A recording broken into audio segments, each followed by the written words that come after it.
Laura, can you say something just so it grabs you? Something, so it grabs me. Yes. I like when people say literally what I ask for. Welcome. It's Very so good good at to following see you. instructions. I'm so I again, like, I know I put like a stupidly positive spin on things, but like I'm so happy that out of all of this turmoil and this like trash that nobody asked for, we do not want to be here. But like it's so nice that it's forced us as an excuse. Like I'm hanging out with people over these calls that live in my town just as easily as I'm hanging out with you, literally an ocean away. So it's so good to see your face. I have been wanting to get to Snap since we first heard about it, and hopefully we find an excuse as soon as possible to get over to your. I have never been to the UK at all. My family's from Ireland, and I've never been even to that part of the continent at all. Ireland's one of my favourite places, so you should definitely go visit. It's Yeah, beautiful. I think I've said this already on here, but my uncle is like a big historian, kind of like researcher type, and he found out that our family were like Irish glassblowers, like hundreds of Amazing. years ago or whatever, I don't know, generations ago, which I think is like the coolest story. Yeah, it's really cool. Do you know which part of Ireland? He does. He's got pictures. He's been there. I don't. I couldn't name. I know Glasgow. I'm probably saying it wrong, but other than that, I couldn't name a place in Ireland. Okay. I don't. Yeah, visit. It's Like beautiful. like a standard American. I have no sense of geography outside of my hometown. So let's kind of jump in. I've got a bunch of questions for us, but I want to kind of let this conversation and the community kind of dictate the direction that we go. I always start by like, the very most basic of questions. Tell us about who you are. Tell us about your work. Tell us about not just your photo work, but you can tell us about all three of the things that you do, and kind of a little bit about how you got into photography in the first place. Okay, so I guess I'll start with how I got into photography in the first place. I was that very annoying amateur with a camera that basically I kind of used to really like photographing urban landscapes and bits of rubbish in the street, like sort of high school art project. And one of my friends one day said to me, "Do you want to photograph my wedding?" And I didn't photograph portraits at all at that point. Um, and I was kind of hesitant, but I kind of thought, well, if I'm going to do it, I want to do it to the best of my ability. So I bought lots of very traditional books on wedding photography and what wedding photography should be like. I sort of planned the day to the best of my ability. I hired the equipment that thought I needed. And off I went and shot a wedding for the first Were you time. way off on gear? Was it I completely wasn't off? actually. I didn't do too badly. I had like two Nikon D90s, Nikon to you, D90s, and like a 24-70. And I can't remember the other lens I had, but I had two bodies, two lenses, and a flash gun. And off I trotted to the That's wedding. pretty good for a first timer. Yeah, I mean, I don't entirely know that knew what I was doing with all of that equipment. Um, but it was okay. Like it went okay, and I really enjoyed it. And I kind of thought, well, I want to find a way to do more of this. Mm-hmm. So I advertised on Gumtree, which is the UK equivalent of Craigslist. Mm-hmm. So I've done I all of follow the enough. things I I'm follow definitely enough not supposed to Brits. do. I follow enough Brits on YouTube to know about Gumtree and Nikon. So Okay, yeah. So I advertised on Gumtree and shot weddings for like £400, £500. And I just had a really lucky break that some friends decided to book me, and they were having sort of a quirky wedding. For that time, it was really quirky, like 50s mhm. dress, red London bus, pub wedding. And that got picked up by one of the UK wedding blogs. And I just started getting loads of bookings off the back of it. Amazing. Back when you did get bookings off the back of being featured on a blog. And I kind of built my business from there. And What year was this this? is so that would have been 20. I shot my first wedding in 2010 Okay. and did like a very small season in 2011, and then 2012 was like my first proper wedding season. Right. Interesting. Um, so yeah, that was kind of my journey to being a photographer. Um, it's had a bit of a checkered past in the last few years. I really fell out of love with photography a few years ago. Mm-hmm. That sort of coincided with me going through a divorce. that's quite hard shooting weddings when you're going through divorce. And my husband was also my second shooter as well. Mm. Um, so that really, really affected the way I felt about the business. And it also coincided with quite a poor period of mental health. So I've basically kind of spent the last 2 years bouncing back from that, and rebuilding the business back up. And then COVID came along. So yay. Oh man, I feel like I've heard um, this story so many times of like I'm finally getting my act together. Like I'm climbing that hill, like getting to the top, and pandemic. yeah, So it's been a unfortunate. roller coaster. But luckily, I've known for a while that I wanted to not necessarily transition away from photography, but change my focus with photography. Yeah, Shoot more families, shoot more stuff that's not weddings, and also yeah, transition into doing the kind of wellness and psychotherapy stuff. Um, so there are a lot of strands at the moment, and hopefully they will all just kind of like happily coexist as I move forward. So See, I love that though, and I think I've seen that with a lot of people.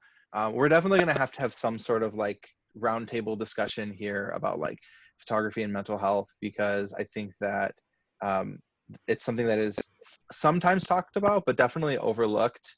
And how many times have you heard from like a photographer that you love say like, I fought with burnout for so much over this whatever period. Um, and so I've seen a handful of photographers that I really care about kind of transition into, you know, to use your term, like the strands. And I mean, even with us, like part of my one of my strands is this photo club group where we're working on building like an education platform. And I think that that's super healthy to assume that all of your income is going to come from one basket full of eggs is like maybe not necessarily the healthiest way to go.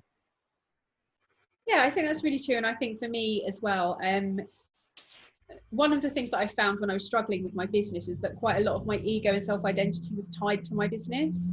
And actually Hmm. separating from that a bit has been really good for me. That's I awesome. think it's really unsustainable to maintain a photography business in the same way you do in the first few years when you're really passionate and hungry, and like there has to be a period of transition and there has to be an adjustment because it's just not sustainable in the long term. So I think that's where I am now. I've kind of transitioned a bit. I'm adjusting. I'm sort of reshaping the way I do things. For sure. Well, there's also something to be said about like as like the generation of photographers that you come up with, or like that you grow up shooting with, even if you don't realize you're shooting with, because we didn't really like join the photography community until like maybe 6 years into our working, where we realized that there was a good group of people that we could like reach out to. You realize that like your business goes through transitions, your life goes through transitions. And I've heard so many people doing all these interviews now talk about like the wrapping up of like your ego and your identity in your photography business, to say like, I am a photographer. Like, hi, nice to meet you. What do you like? I don't know about the UK, but in the States, it's very much like, hi, I'm Michael Kent. I'm a photographer. What do you do? Like, it's so wrapped up in our culture to say like, hi, here's who I am as a human being, and here's the profession that I use to make income to survive. Like that's your identity, that's your person. And so if your brand dips, if your bookings, you lose 10% of your bookings, are you losing 10% of like your identity? Well, you're not, but it can feel like that. Yeah, absolutely. And I certainly had, I would say, a period where I really struggled with that. Like I'd gone from sort of having a really high profile and being really busy and shooting sort of 40 weddings a year, to in the last couple of years shooting like 10, 15 weddings because I kind of lost momentum and I wasn't really marketing. And it's been an adjustment to kind of work through how I feel about that. Mm, But actually, in reality, now I only really want to shoot like 15 weddings a year. yeah, Um, but kind of adjusting to like the new normal. That's all we could keep talking about at the moment. But yeah, adjusting to the new yeah, normal. It does take work, and change isn't always easy. yeah. But again, I check my language on this every single time, again, because I know people have been harmed by this thing. Like our lives have been shook. I know, talking with you, I know your life has been shook as well. But I really hope that as a global community, we have the ability to look through that and just say, uh, what can we take away from this, that, you know, that like we're digging through this shit together. What can we find deep in the mud that is like a positive change from this? And I think that the transition, just, you know, monetarily looking at your business model and saying like, you know, it's unsustainable to just shoot weddings. And I know we've always been different, or diversified in the type of shooting that we do, but I've had a bunch of photographers reach out to me and say like, can you help me? I'm just shooting weddings and I think they're going to be like damaged this year. Can you help me like pick up some family work, pick up some senior work? So Yeah. that'll be a positive change. But, you know, even just for you to decide like, I'm getting hit on the number of weddings I can book right now. So maybe I don't want to shoot 45 weddings or 50 weddings or a wedding every single weekend your entire year. That's not healthy. And to find No. that balance, if it took a global pandemic to help you find your balance, I don't want to say I'm grateful for a pandemic because I'm clearly not, but I'm grateful for your clarity, right? Yeah, I mean, I think the clarity came before. I think the pandemic has kind of reaffirmed what I already knew, Love that. that I definitely need to kind of be spreading myself in different directions and not just putting everything in one pot. And I am grateful that that's kind of been reaffirmed. I guess what's difficult in the pandemic is that you then feel stuck and not able to move forward with the plans that you want to make to kind of diversify or to do whatever. Seriously. So everything is so uncertain. But yeah, I mean, I guess at the end of the day, we will kind of see what comes out of this, what the industry looks like, and people that are still passionate about doing it and being photographers and running businesses will carry on, and the people that kind of just don't have it left in them will kind of transition away and do other things. So Yeah. yeah. Another thing that we've talked about a lot is, um, it feels very self-important to be a wedding photographer right now. Wedding photography is like a cool thing.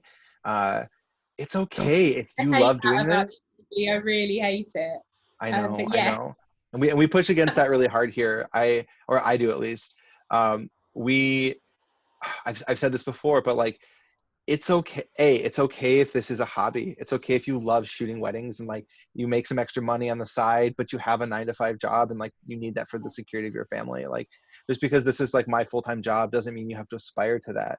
Uh, you can love taking pictures and not even want to have a business set up for it. You could just be like, I'm just that person that takes really good pictures of my friends' kids when we go to the park together. Like, there's no shame in that. And for an industry to get together and be like, we're a bunch of rock stars, like, screw that, not interested. Yeah. Yeah, I'm with you. I think that the rock star thing, I mean, it is a cool job. Like, it's a really cool job if Yeah. you remember that we are service people as much as we are creatives. Yes. We are there to serve our clients, and I think the lines get blurred when people make it all about them and their art. And it should be about you and your art and your creative process, but ultimately, it's got to be a balance between serving your clients as well. And I think some people get a bit lost in that, to be honest. 100%. I mean, I feel like I'm maybe the age of rock star photography is over a little bit. Maybe it's on its way out. age of what? Sorry. Like the age of the rock star photographer. I feel like Maybe. that's maybe I we I care know there are less still about people now. that claim to be that. There are still some people who are making like an obnoxious amount of money per wedding. And like, more power to them if you can get it. I'm not here to tell you should like drop your prices in half because I can't get that. But I think I'm seeing an era of like humility coming. Yeah, which is nice. Yeah, I think that's good. Like, and I think it helps to remind people why we do the job we do, or the reasons that we should be doing, like the reasons we should have for doing the job we do. And it's not to be famous and to be jetting off around the world. It is to be sort of capturing people's memories and preserving like people's best days and their families and kind of the things that are important to them. That's very much the way I see it. um Yeah, so I agree. yeah. I think that's part of what I've seen, and maybe it's just the pandemic, but I feel like I was seeing it a little bit before, a desire for photographers to not. I mean, I've talked about this a bunch, but I've literally talked to photographers, not just here, that are constantly saying, you know, I've tried the like globe trotting on a plane every other weekend to another part of the country, and I've talked to photographers who have basically like shut down their Instagram, started a completely new one, and then their focus, as opposed to being like the subtitle being like world's best traveling photographer, to being like photographer based in the city that I live in, and like that's just their title now. And so they want to like have those relationships with their clients where they shoot their wedding and then shoot their family pictures and then shoot their baby pictures when they roll in, and then their kid graduate from high school and you do their senior pictures. And like I love that. That's so much more community based, it's so much more giving, and so much more, yeah, service oriented, and I think that's beautiful. I have no problem with that at all. Yeah, and I think for me, that's definitely what I want now. I want to shoot in the city I live in. I don't even really want to travel within the UK that much, even though it's obviously much smaller than the US. I want to go, wake up in my bed in the morning, go and shoot a wedding, come home and go to bed in my bed in the evening. So that's the dream at the moment, instead of kind of traveling for work. Yeah, make that money and then go come hang out with us in Michigan for fun. You can take pictures Yes, here. I should do that if we're ever allowed to go anywhere again. Count Yeah, me in. that sounds good. Yeah, we're gonna figure this whole like we're able to travel again thing, and then we're gonna put out the new schedule of like photo walks and workshops and stuff like that. But that'll be down the road. So let's talk about your work then. So you are a self-described like colorful photographer, and I noticed the industry definitely has moved. I mean, it's not as bad as it was. 2000 and I would say 17 was probably peak like desaturate all of the colors movement. But your work is so refreshingly colorful, even in a way that like I don't see color the way you do. Like my eye is definitely like drawn towards uh, light and form more than color. But one of the questions I wrote down was like, do you feel like you are bringing that color into your work, or do you feel like your couples are just like inherently like vibrant, colorful people? Is that like a UK thing that I'm not aware of, that that the Brits love their like bright blues and vibrant reds? Like where's all this color coming from? I would say it's a real mixture. It started with me loving colour and focusing on that in my work. And I guess if you look at a whole gallery of mine from a wedding or a shoot, you wouldn't be struck by the whole thing being super colourful. But I Hmm. curate like Instagram and my website For sure. to focus on kind of colour as an element. And then doing that has led couples to book me that really want colourful weddings and vibrant photography. I guess it's like a what came first, the chicken or the egg question, but I guess sort of my love of colour came first, and curating and displaying my work in that way has led to couples being drawn to my work that want to see that in their pictures. Yeah, that makes sense. I mean, that goes back to the thing that we have harped on here constantly. It's be shooting the work that you want to be shooting, be out there like making the work that you wish your dream client would bring to you. So setting up a styled shoot where someone's just wearing a vibrant color, I love all the confetti and flower petals and whatnot in your work. It's very Yeah, it's very beautiful. and that's like one of the things my couples always say. So when do we do the confetti shot? Like they kind of know my work for that. So I mean that's a huge thing here in the UK. I don't know if it's such a big thing in the Mm. US. No, I would that say like it really drew me in when I saw it, when I saw your work originally, because our couples I've never once had that happen at a wedding. I love confetti. It's my favourite. My It's favourite part of the beautiful. day, probably, one of them. Yeah, Wait, it's what fun. was the last thing you said? So it's one of my favourite parts of the day is the confetti shower. Oh yeah, yeah. Yeah, it's interesting how that just like isn't a thing here. So I touched I touched on this for myself, but what initially draws you into a scene? Like when you're walking down the road and you want to photograph, in your words, that scrap of dirt and trash on the ground. Are you drawn to color initially? Are you drawn to light? Are you drawn to shape? It's either colour or light usually, but also architectural form quite a lot. So lines. I shoot a lot of weddings in cities, Mm-hmm. and that suits my work really, really well. I always feel a little bit lost if you put me like in a park. Don't really know what to do. Like wild landscapes are easier for me because there's kind of structure and there's form to work with. But if I'm kind of just in a pretty park, I get a bit lost. So yeah, I guess the first thing I'm always looking for is the light. If there's a colourful element that I can incorporate, I will. Um, and then kind of lines, form, shape, and kind of looking for structure to put people inside.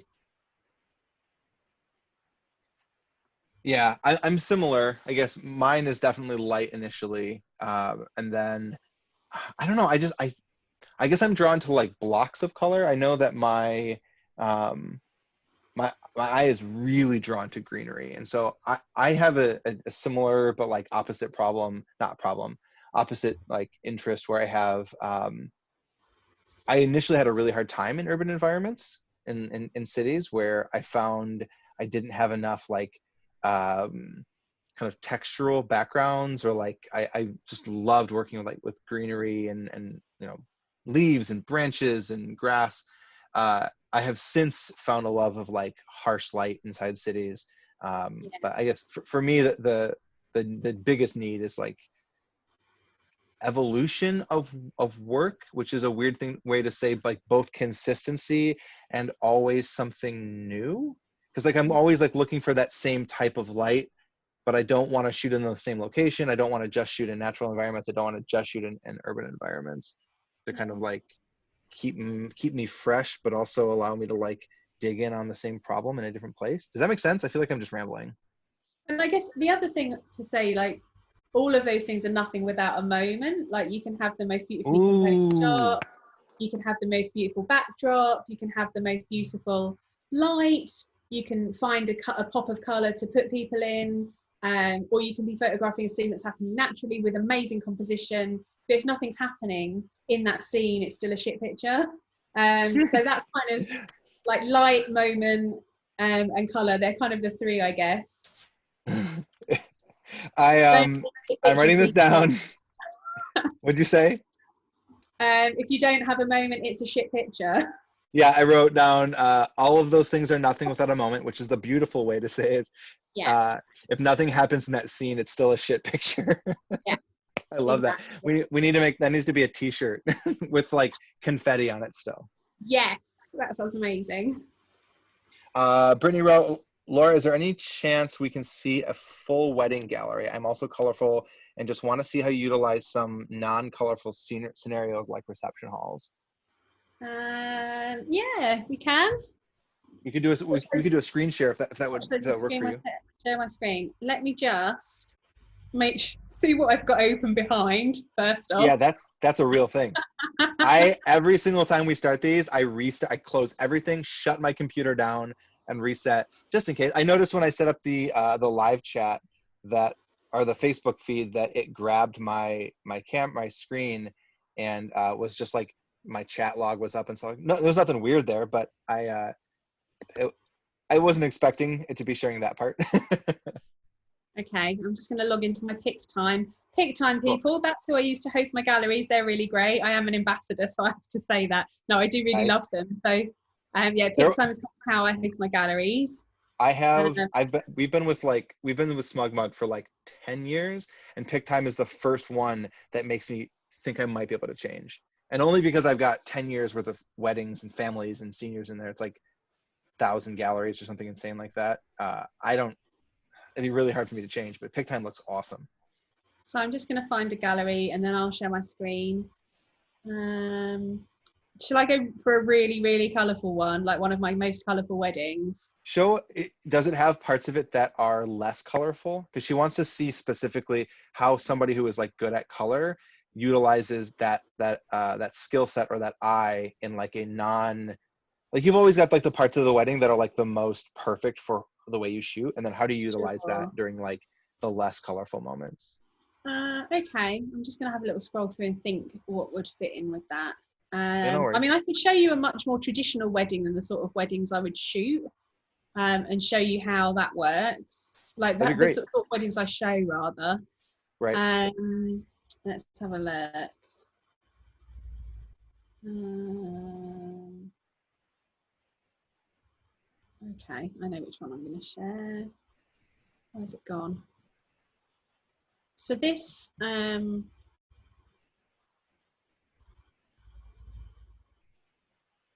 I would say this wedding wasn't actually very colourful at all. So my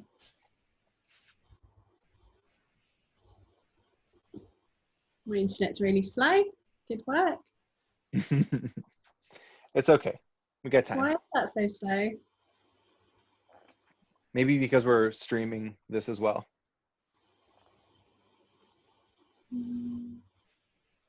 Just try that again.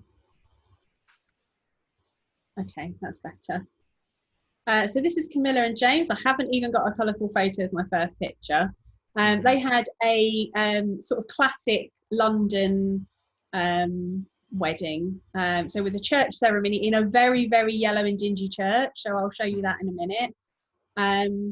So obviously this bedroom was wonderful because it was bright pink and had a Casablanca poster. So I kind of was really excited about that. But this, I would say, is kind of not, you wouldn't necessarily look at this compared to my Instagram feed, Right. and see kind of, I guess, like the very colourful vibe. I mean, there's some confetti, sort of utilising the room as much as possible. Although, you know, Laura, what I'm seeing is like, yes, there's like some dingy moments, but like the color is still strong where it shows up. Like even just the photo on the right, them walking down that street, you see like that pop of green is really strong through what Yeah, is a fairly monochromatic scene. There was even the shot of like the tablescape where the table was not super colorful, but the blue just really punched through in both the flowers and the table card. So your use of color, your eye for color is very much there, it's and definitely something I'm drawn to, that's for yes. sure. Um, and I guess, yeah, kind of even in scenes that are quite monochromatic or Go not. back up a little bit. Go back up to the gentleman there. So this would have been my second shooter at Green Prep. Oh, interesting. Okay. Well, I was going to say, regardless, it's included But in the they album. blended seamlessly with my style, right? Yeah, for sure. And I'll say the picture of the gentleman.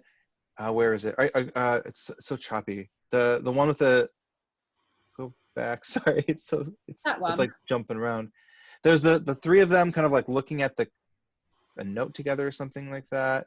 Yeah, There's like the blue paintings on the wall. They're yeah, wearing like very like fairly monochromatic, but even that what you would call like, you know, dingy incandescent lighting, that punch of orange and yellow from the yeah. cabinets and that light back there really is a beautiful color balance, or like balance of colors. It's quite pretty. Yeah, and I guess that's probably something that I'm always focused on when I'm culling as well, even when they're not my images. So all of these portraits of the boys are my second shooter, Hmm. um, which I saw them afterwards. I was like, God damn it, I wish I'd taken those. Um, but yeah, kind of focusing on colourful details. Yeah. So I will skip to the church. The church was very yellow. In the way that I feel like only UK churches can be. And also there was some scaffolding up as well, which was great. That was a really There's good some day. what? Sorry. Scaffolding. The church was being renovated. Oh, So they had these renovations going on in the back of the shots. yeah. Oh wow, I see it. Yeah, Not ideal. not ideal. For the most part, they Yeah. don't show up though. So kind of pops Oh, of but colour. it looks really nice there actually. You Not did a good too job with the bad. composition on it. Yeah. So I'd say, like, as far as what I show, this wedding, if you look at the whole wedding, it's not colour. You wouldn't say it's really, really colourful wedding. But then if you look at it on my blog and the way I've curated the images on my blog, and this Right. was one that I blogged recently, it does feel more colourful because, as I say, the way I've curated the work and focused on colour as an element. So Brittany said, even the way you use the greenery for foreground adds color. I love it. Thank you so Yeah, much. I appreciate it. absolutely. And I agree. I agree. Like you're because you're so focused on color, like I would not have been framing with color. My draw is definitely towards light first. And so I Yeah, love seeing that. Again, we've talked about this 1,000 times. I love seeing how different creatives take the same scene and do things completely differently, because I would never have thought, wow, that's a lot of confetti. That's amazing. A lot of confetti. Brittany Yeah. said thanks for the tips on curation, and she also had earlier said, and this is like a good time for this. She said, "How do you have the wedding, or how do you go about the confetti shots? Do you have the wedding party throw them? Is it poppers? I'd Here's love a to get real some thoughts on that because it's my mixture. favorite part." I've got What's a that? blog post. I've got a blog post that talks about the different styles of confetti, if you Oh, like. of course you do. Of course you do. Of course you do.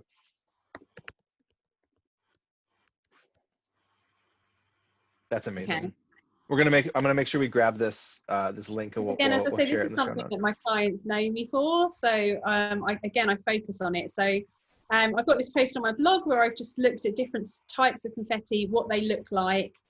So it really varies. And some of the confetti shots are completely organic, like I've just let everyone get on with it. Some of them are a little bit more set up. That's my newsletter. Um, so that one was set up. This was actually taken just inside the doorway of the venue on a very rainy day. We couldn't get Love it. outside at all. Um, Again, that was taking just a taking confetti the cannon. taking the bad situation and making it into something beautiful is great. being Yeah. being stuck inside, but that really beautiful lighting, that kind of contrasted lighting is gorgeous. Wow, Um, that is such a cool shot. that was set up. We just I just got the bridal party to let off some confetti cannons at them. Um, Brittany just goes, "Oh my God, Laura, I love you." the only thing I really do however I'm shooting confetti, if it's like a more organic situation, they're coming out doing a confetti tunnel.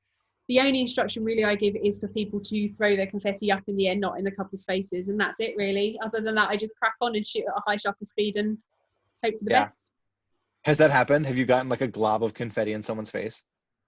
Yes, but it was hilarious, and I included that in the final gallery because it's an excellent moment, and I love moments. So, Yeah, that's um, amazing. so in this picture, if you've caught up with me, the confetti cones, I've had people actually just throw the cones at the couple before and like Oh no. the Oh head. no. So Oh. yeah, And then somebody's choking on a cone full of confetti. yeah, exactly. Oh, that's Um, amazing. so yeah, that's confetti. So I'm assuming you just shoot like you shoot like mad, because with all of that confetti moving around, like the one on the rainy day, you said their Yeah, faces just happened to be so clear. Are you photoshopping some of those out, or did you just like shoot 50 of them, one of them just happened to have clear faces? yeah, they'd probably be about, I'm going to say like 20 from a series of confetti images. If I had absolutely none with sort of, I mean, I don't mind like an eye covered or a bit of confetti covering the mouth.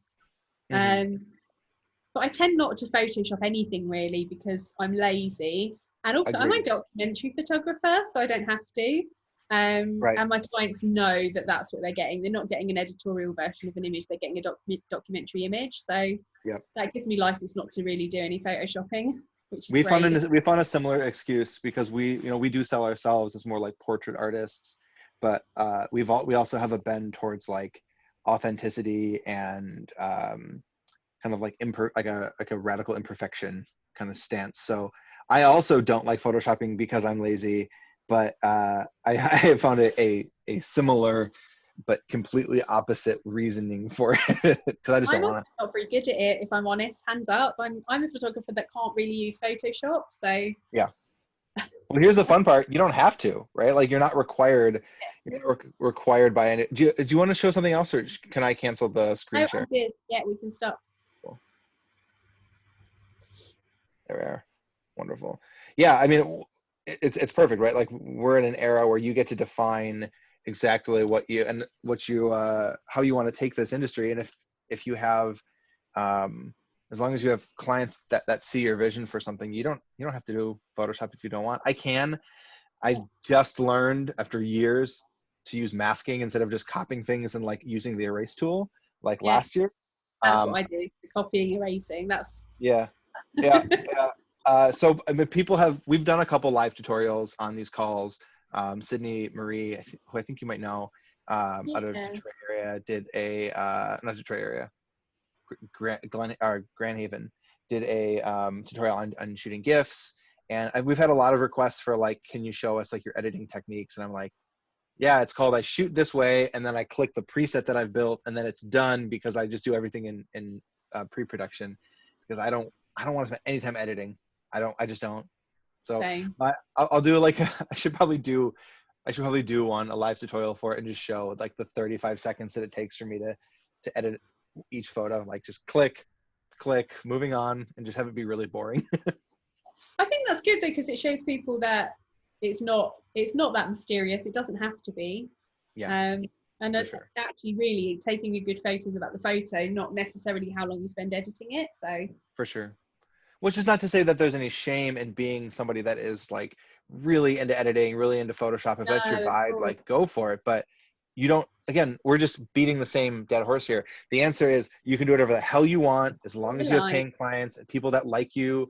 We're not even Yeah, paying clients, as long as you have people that like your photos. And if that person is you, man, that's awesome. Love your yeah, own work. All absolutely. right, where were we? I had some more questions for you. Oh yeah, that's a good transition. So me, meaning me as Brooke and me as Michael, the one entity that you have met in two separate instances.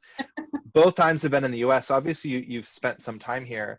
Do you have Yeah. a sense of the differences between like photography in the US versus photography in the UK? Are there broad differences or In the US, people value it a lot more. So in interesting? the UK, generally, people will be photographed on their wedding day professionally, and that's about it.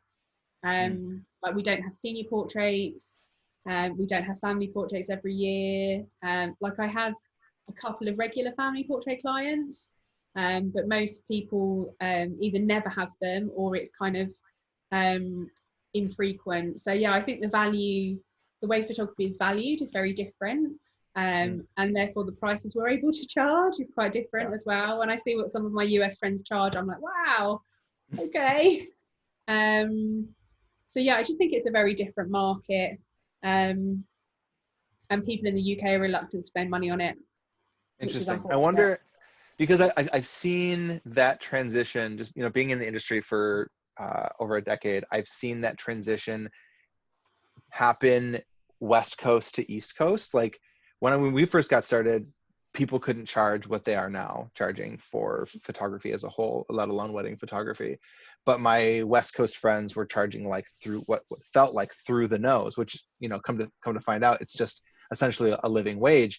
But Yeah, I wonder if there's a time coming for that, or if there is some sort of like movement that it needs to be started or is like in its infancy. I'm not asking you to solve the UK's wedding photography industry problem.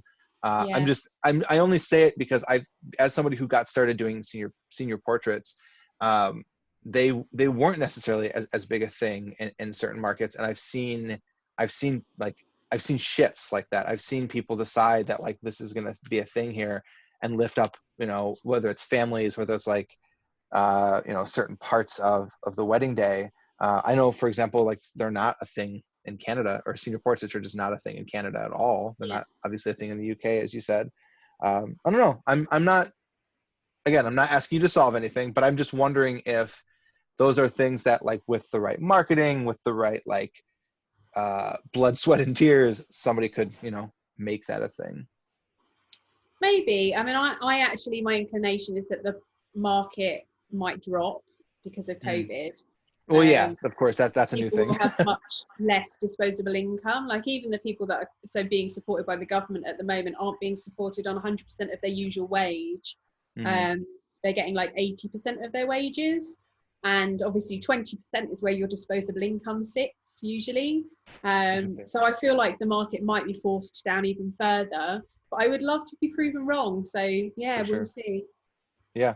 Yeah. Again, not asking us to solve it. I mean, we can try to solve it right here. I don't think we're going to. World Hunger Uh, next. what's that? World Hunger next. We'll do the Yeah, photography yeah. market first. And if we've got time, we'll do racism, but I don't know. I don't know if Sure. we're gonna get to that. Have you noticed if there's any differences in like the wedding like tradition between our cultures? I think like first looks are very US. We don't really do them here. Like I've Hmm. shot 300 weddings and I've done 3 first looks in my whole Oh, career. Um, do I you like doing think them? yeah, I think they well, no, yes and no. If I shot American weddings, I would like doing them because they happen much later in the day. But UK weddings all happen at like 1 p.m. Um, So if you're doing Well, a first look, you're doing it in the midday sun, and the midday sun in the UK is like harsh, yeah. horrible light. It's just not like the tone of the light is awful. So if I was doing a first look kind of in golden hour, yay, that would be amazing. But I never would be. So they can be a bit tough. Yeah. Interesting. Interesting. And you Yeah, guys, everything else is fairly similar. It's interesting that you guys are so much earlier, but I think so. Like, do you have cutting of the cake and all of that stuff? yeah, we have that. I know in the American South they do like bridal portraits. Do you guys do those? And No. I don't mean like, just pictures of like a bride on a wedding day. They have like a whole separate like tradition for like the photographs of the bride. It's very Yeah, no, intense. that's not a thing here. We don't have trash the dress really. Yeah, Um, I don't I've never done that. I don't I think that may have been like a trend, like a Pinterest trend a couple years ago, but I haven't seen that in we a don't while. really have father-daughter dances. That's not a Oh, thing here. interesting. So I don't have to like pretend I'm not grimacing while someone dances to I Loved Her First. Um, That's wonderful. yeah, that's not a thing here. And as I say, yeah, it all starts much later in the day for you. Which is So ours nice. kind of like run midday until everyone's so wasted they can't stand up because we're British. Yeah, So yeah, yeah. So does that mean that you end earlier, or do you guys just, is the party just much longer? so I'd say like first dance usually happens like 8 or 9 p.m. Hmm. And That's a big gap I'm there. what's that? That's a big gap. That's a whole wedding day. Yeah. I mean Interesting. sometimes earlier, but often, yeah, not till like 7, 8, 9. Wow. Um, My wedding DJ friends have all taught me that regardless of what era, regardless of what time of year, nobody wants to dance until the sun goes down. no. So that's really tough in the UK in the summer because the sun doesn't set until like 9:45. Same.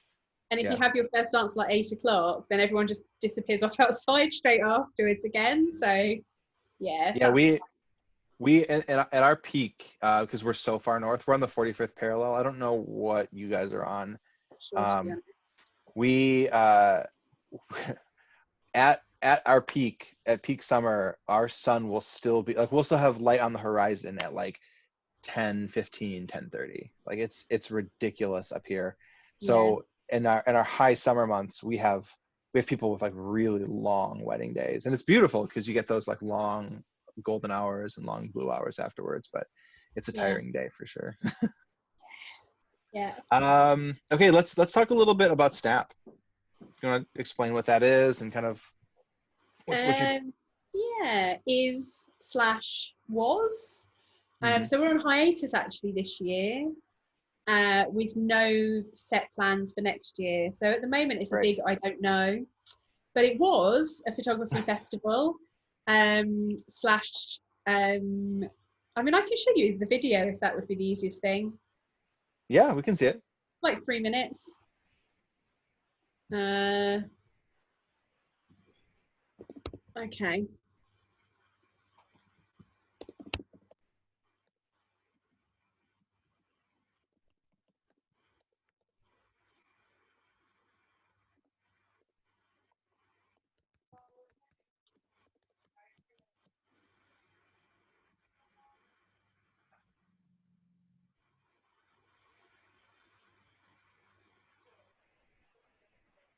It's coming.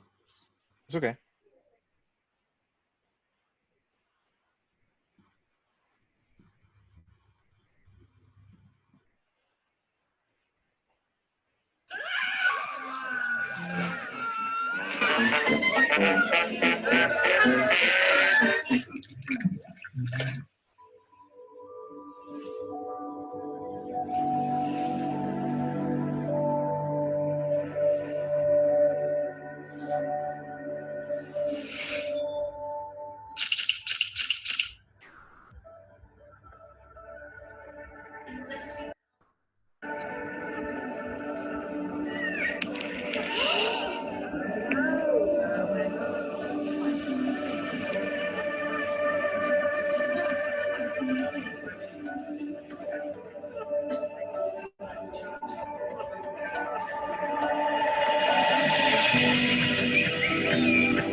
Please welcome Win Wade Daniel.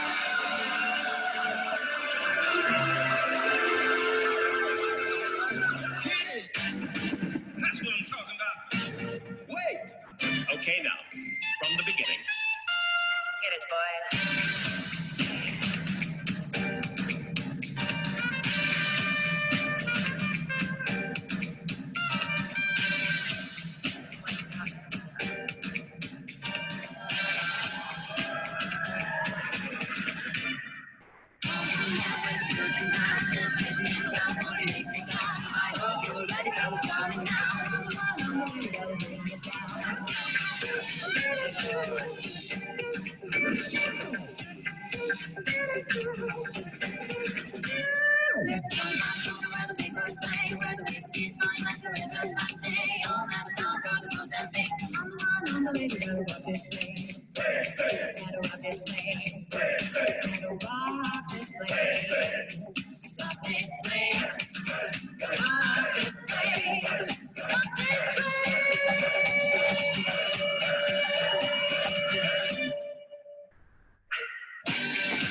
So that's Oh Snap. man. Okay, so my thoughts. A, camera in the pool, terrifying. B, Yeah. Christian's question about people coordinating outfits ahead of time. Like, Yeah, was so that our planned? Did party you just have always has stuff? a theme. So that year it was shiny disco balls. Oh man. This year it was like the last year that we had it. It was you're the bride or you're the groom. So everyone came in wedding outfits, and we had a That's wedding hilarious. party. The year before that it was like rainbow. So yeah, we always have like a theme for our party. We do So, learn shit as well. I know it doesn't look like it, but we oh always no, do that have a there were. really I saw videos of people diligently writing in sketchbooks. That's good. My immediate reaction was just to miss people, miss being around like groups of people. And then my second reaction was to say, I'm sure you have all the help you need, but if you are like on the fence about planning it and you need some help from someone who's not in the same continent, um, I just want to selfishly, I just want to go to that. So if it means I need to like put in some legwork, I will be happy to, maybe. force Yeah, I everybody think in northern Michigan to show up. it just depends what happens with the industry, really, 100%. and my life, I guess, like how things are for me when I'm studying again, and Yep, we'll see. for sure, for sure. Again, those are all just selfish thoughts. Those are Yeah, not I mean, necessarily for the yeah, betterment of completely selfish reasons. I'd love to have a snap again. yeah, And it would have been like a month ago that if it was happening this year, and like the week so it would have crazy, been, I was like, oh, my heart. But so hard. But it's for that's, I the mean, best it didn't happen this year, because I would have had to cancel it and lost loads of money. So it for all sure. worked out all right, really. So Yeah, yeah, again, the silver linings of a global pandemic. yeah, Okay, so unless there are any other like really important things we should talk about, I have some like silly thoughts that I want to talk about. Uh, sure. One is I don't know anything about where you live. I don't know any. I'm like very naive on the UK. Is Birmingham a big place? Is it a big city? Is it like a small English village? What is it? It's the UK's second biggest city. Okay, cool. I should probably know that. It's smack bang in the middle of the country. So like equidistant from the two coasts, and Gotcha. actually from the south coast. How far is that? It's about like a 3-hour drive. to the Okay. coast on each side. Yeah, Oh, okay. So you're like an hour and a half between maybe either side. 4. No, Okay. 3 hours one way, 3 hours the Right. other. Oh, gotcha. So it's like 6 across. Yeah, Gotcha. 6 or 7. That's about the distance, a little bit longer than the distance from like the top of Michigan to the bottom of Michigan. So like we're about 5 hours from Detroit. Yeah, yeah. So England's small. Yeah. Interesting. um, And then go ahead, sorry. yeah, so that's Birmingham. It's like a post-industrial town. It's having a bit of resurgence now, and like there's kind of a thriving creative scene and a food Cool. scene, and yeah, it's nice. I like living here. I love that. Yeah, so I just definitely I want to come visit. But I also looked up Ooh. I looked up some silly UK names for towns. And if this is just like wildly offensive I to hope your you're people, pronouncing them all wrong. I really hope you are. okay, cool. So you have to tell me if I'm just embarrassing myself and I should just not bring these up.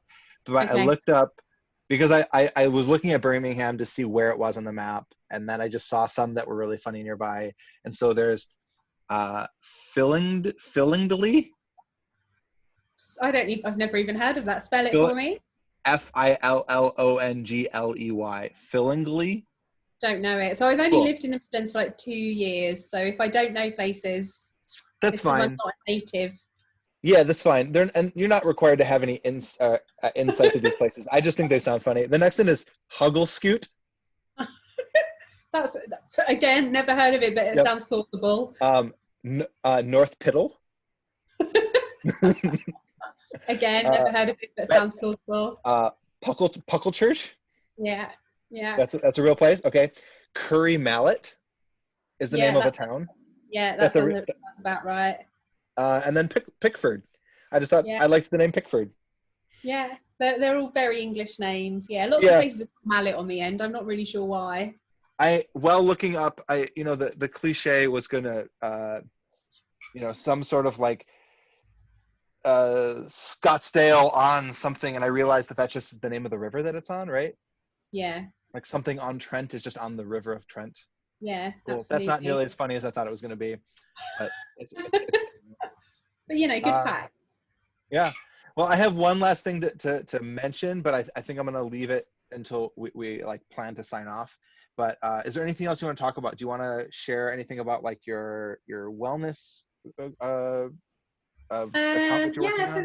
the wellness thing. I mean, I am going to be teaching mindfulness. I do the odd online mindfulness session, but we also do monthly mindfulness photography challenges. Cool. If anyone wants to come join in, it's a little bit different from. It's not even a challenge. I say a prompt because it's very much about self-inquiry and kind of looking within and being in tune with your surroundings more so than the actual photo you take as a result of kind of the work that you're doing. Yeah. We don't ask, I mean, you can share them with us if you want to, and we do share them, but it's more about kind of giving just people a tool to photograph mindfully. And that's it really. If there's a way to collaborate on that, I'd be interested in spreading the word on what you're doing, because I think it's really interesting. We'll talk about that in another time. And then, so if there's nothing else, I'm just going to leave you with one statement. Is this a good time to sign off? Are you good? I'm good. Yeah. Thanks Cool. everyone for listening and not like getting bored of me. Appreciate it. Jean-Luc forever. Live long and prosper. Yeah. Have you watched Picard at all? The new one? Yeah. I'm not finished with it, so no spoilers. But he's my boy. I got through Brooks grad school by working at a bubble tea shop and just watching all of The Next Generation while she was studying. So I watch it on rotation. I'm currently halfway through Voyager again, and then I'll go back and start on the beginning of The Next Generation. Real nerd. No, I love it. I love it. Also, saying "real nerd" in a UK accent sounds beautiful. Real nerd. All right. Thank you so much, Babs. It's so good to see you. Thanks for having me. Nice to meet you all. We'll talk soon. Bye. Bye, everybody.